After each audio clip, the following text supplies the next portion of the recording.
बड़ भाई को राखी पठाइले भौणी सुभद्रा। आगको आसुछि स्नेह और प्रेमर बंधन रक्षाबंधन। सेथिपाई श्रीक्षेत्रु तुलसी क्षेत्र को आसीछि पाट राखी। पवित्र रक्षाबंधन बा गम्हा पूर्णिमा उपलक्षे श्रीक्षेत्र पुरी तुलसी क्षेत्र केन्द्रापड़ार आराध्य महाप्रभु तथा बड़ भाई श्री बलदेव जीउ पाखकु पाट राखी आसीछि। पुरी श्रीमंदिर मां सुभद्रा बाड़ग्राही तथा श्री जगन्नाथ पाटसेवा विकास परिषदर अंतर्जातीय सभापति रामचंद्र दास महापात्र नेतृत्व में एक प्रतिनिधि दल 2टी राखी सह केन्द्रापड़ा पहुंची। प्रतिनिधि दल इच्छापुर स्थित श्री बलदेव जीउ यात्री निवास श्री बलदेव जीउ मंदिर को जाइथिले। मंदिर बाहर ट्रस्ट बोर्डर सभ्य एवं मंदिर निर्वाही अधिकारी उपस्थिति रे राखी 2टी को हस्तांतर करा जायथिला।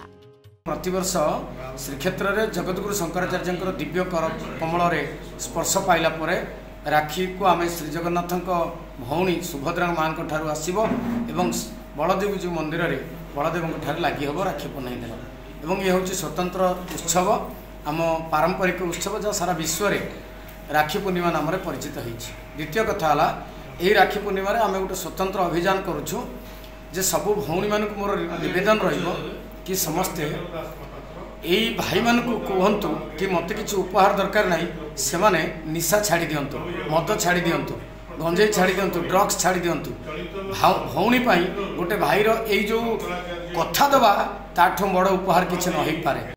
तेबे ही रक्षाबंधन को सबु भौणी माने अपेक्षा करिथांती।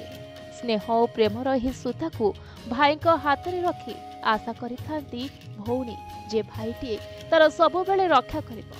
आ एही अवसर रे बड़ देउलरू भौणी सुभद्रा भी बड़ भाई श्री बलदेव को पठाइछंती राखी। प्रतिवर्ष परि चलित वर्ष मध्य मां सुभद्रा तुलसी क्षेत्र को प्रभु बलदेव जी मंदिर को आम राखी लेकर आसू। ये आमर पाटसेवा समिति पक्षर प्रत्येक वर्ष ये राखी शंकराचार्य मठर पुरी गोवर्धन पीठ तांकठार श्रीक्षेत्र आसे राखी बलदेव जी मंदिर को आम आज आसीचु से उद्देश्य प्रभु को उद्देश्य जो राखी की प्रभु बलदेव जगन्नाथ आमर राखी पूर्णिमा ताकू पिंधे से आमर जो प्रयास पाटरा संस्था तरफ पाटसेवा समिति तरफ ये प्रयास चली प्रयास प्रभु को आशीर्वाद कृपा भल भाव चली। केन्द्रापड़ारू हरेकृष्ण बेहरा रिपोर्ट प्रतिदिन टीवी।